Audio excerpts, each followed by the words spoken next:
Un dia més tornem a endinsar-nos en les cases de valencianes i valencians. També parem atenció a l'actitud dels nostres majors, perquè en molts casos mantenen la calma i, tot i ser la principal població de risc, ens ajuda a escoltar-los per a comprendre de què formem part, d'on venim, qui som.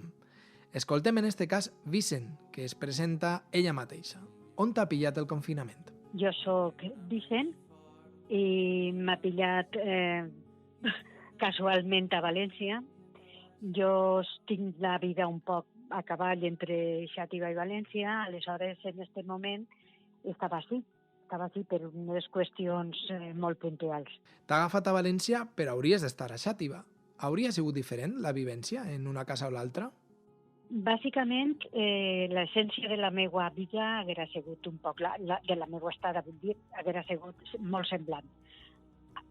Faria exactament el mateix, és a dir, doncs m'estic dedicant a arreglar armaris, un poc el que tot el món conta, arreglar armaris, llegir, veure televisió, poc més. Allí faria exactament el mateix, però amb l'agravant de que la casa, ja t'he dit que per circumstàncies estic a València, però la casa està pràcticament tancada més d'un any.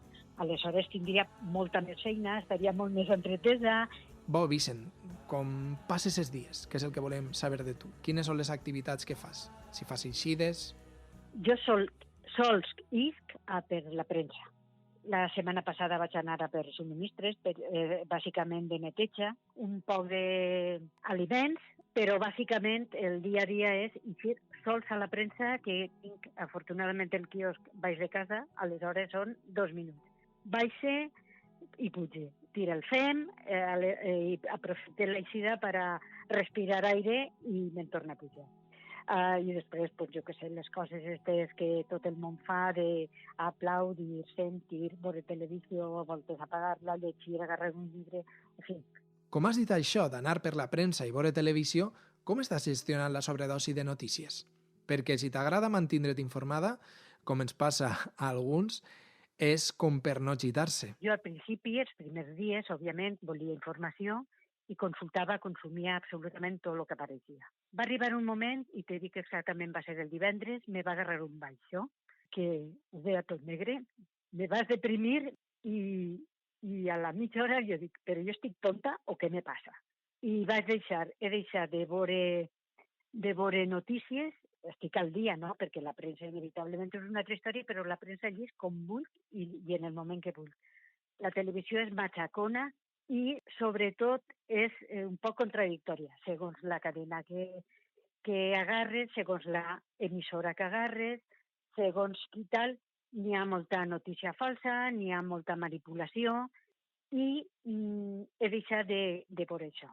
Llis la premsa, de la premsa llis llis el que posa, òbviament, però jo assimile el que considere que és correcte.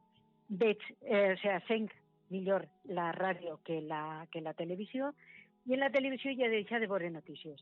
Ves pel·lícules, ves sèries, no me costa en absolut concentrar-me en la lectura, al contrari, tinc una dependència del llibre que en quan tinc 10 minuts ja estic agarrant-lo i llegint-lo.